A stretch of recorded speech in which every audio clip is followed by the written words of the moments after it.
જૂનાગઢના માળિયાહાટીના નામ મહાકાળી માતાજી મંદિરે હવન પ્રસાદી યોજાઈ હતી। ગૌસેવાના લાભાર્થે ભવ્ય લોક ડાયરાનું આયોજન કરવામાં આવ્યું હતું, જેમાં હવન, બીડું હોમવા તેમજ મહાપ્રસાદ સહિત અનેક કાર્યક્રમોનું પણ યોજવામાં આવ્યા હતા।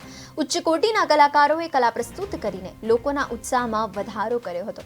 બહોળી સંખ્યામાં ભાવિકોએ આ કાર્યક્રમનો લાભ લીધો હતો।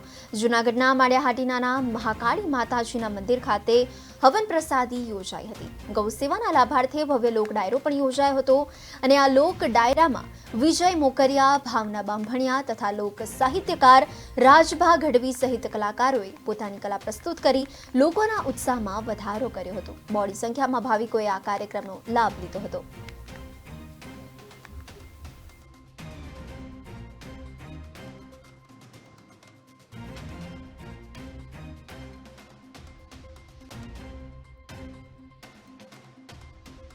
ત્યાં દર વર્ષે શ્રી મહાકાળી માતાજીના મંદિરે પાઠ, પ્રસાદી અને હવનનું દર વર્ષે આયોજન થાય છે અને આ વર્ષે દર વર્ષની જેમ આ વર્ષે પણ સરસ મજાનું આયોજન કરેલું છે।